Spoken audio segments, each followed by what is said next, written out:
السلام عليكم ورحمة الله تعالى وبركاته. اللهم صل وسلم وبارك على سيدنا محمد وعلى آله وصحبه أجمعين. مرحبا بكم، إن شاء الله يا رب تكونوا الناس الكل بألف صحة وبألف خير.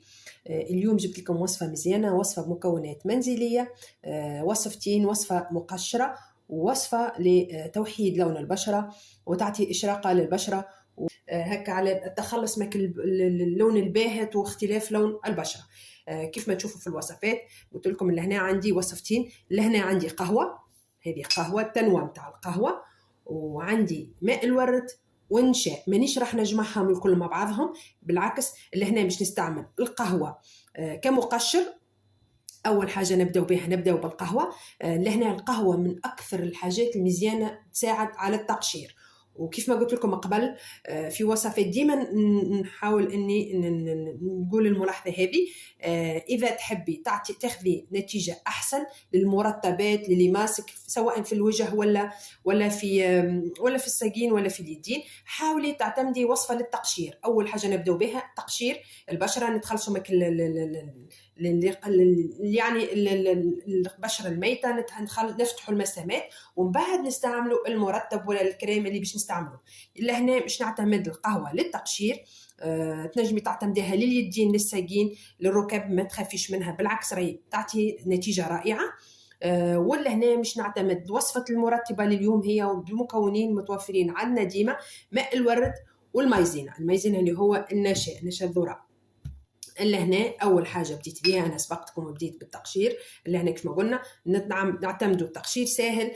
تاخذي القهوه وتقشري بها الجسم، سواء كانت اليد ولا الوجه ولا الساقين. اللي هنا باش ناخذ النشاء في وصفتنا لليوم. ملاحظه، نتمنى اذا كان اول مره تشوفي القناه، اول مره تشوفي الفيديو هذا، نتمنى انكم تشتركوا في القناه فضلا وليس امرا، وتفعلوا الجرس. اذا كان عندكم اي اقتراح نتمنى انكم تخلوا لي في التعليق. باش نجي ناخذ النشاء. اللي هنا الكميه على حسب. اللي هنا الوصفه هذه ماهيش وصفه يعني تعتمديها وتخبيها، لا، هي وصفه اللي تعتمديها فوريه يعني، وما تحتفظيش بالباقي. لهنا نجي ناخذ النشاء. انا خذيت هكا تشوفوا لهنا، خذيت 3 مغارف كيف من هكا صغيرين. الوصفه نجموا نعتمدوها لليد، نجموا نعتمدوها للوجه، ونجموا نعتمدوها للساقين، وراهي عندها فعاليه مزيانه برشا. وبصراحه انا ديما نعتمدها وعمرها ما خيبتني الوصفه هذه. اللي هنا باش نجي بسم الله ونبدا نخلط ماء الورد مع النشاء. بسم الله. الطريقه سهله سهله سهله سهله سهله سهله برشا، ما تخافيش، راهي نتيجه رائعه. وصدقوني فوائد النشاء للتبييض راهي معروفه. النشاء من اكثر الحاجات اللي عندنا في الدار، ونجموا نعتمدوها في وصفات التجميل للتبييض. عندنا النشاء، عندنا الروز، عندنا البطاطا، لانه البطاطا زاده غنيه بالنشاء. اللي هنا باش نجي ونضيف شويه اخرى.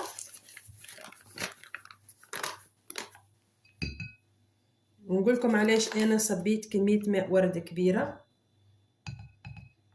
ونبدا نضيف النشا بشوي.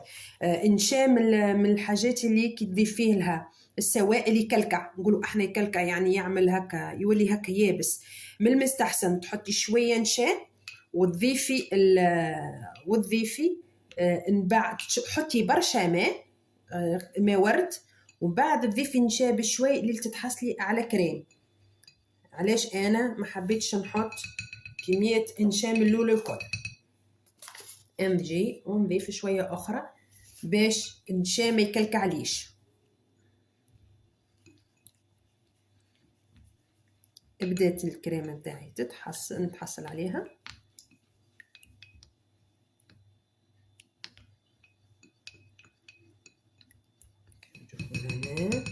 غير نضيف لها شويه ونوريكم القوام اللي لازم نتحصل عليه. لو انك تاخذي نشا، كميه نشا الكل وتصبيها وتصبي فوقها كميه، شوفوا واش معناها يكلكع، معناها يولي هكا يبس. هنا نجي هنا حضرت الوصفة.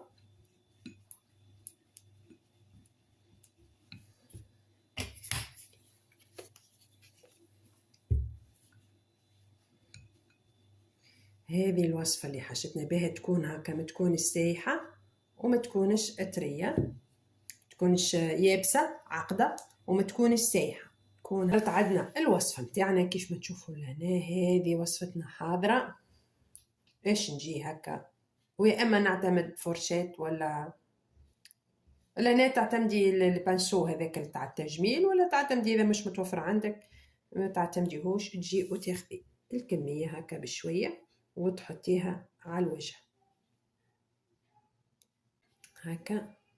اول ما تحطيها تسيح شوي، لكن من بعد تنشف. راهي البنات ما تخافوش منها، وبصراحة مش من الحاجات اللي التعب في تنحيتها. هنا المدة تنجمي تخليها نصف ساعة البنات، 45 دقيقة.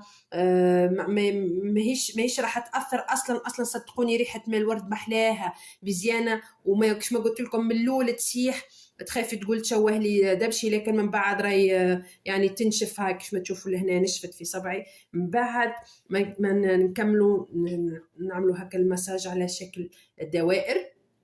نغسل الوجه بالماء الفاتر.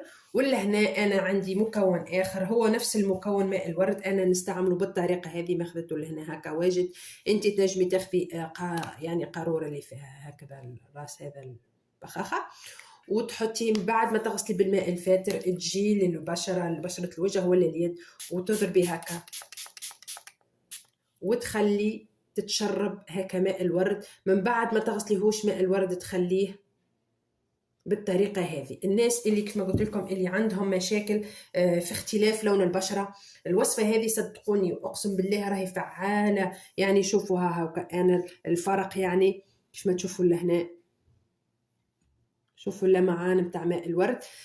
تنجمي تعتمديها للناس اللي عندها مشاكل في اختلاف لون البشره، الناس اللي تعاني من الكلف، الناس اللي عندها الحب الشباب. ماء الورد معروف من الحاجات اللي تغذي البشره لهنا. وشفتوا الناس اللي عندهم حب الشباب، يعني عاده هم اللي جون اللي يكون عندهم حب الشباب. حاولوا تعتمدوا ماء الورد، راهو مفيد وصحي.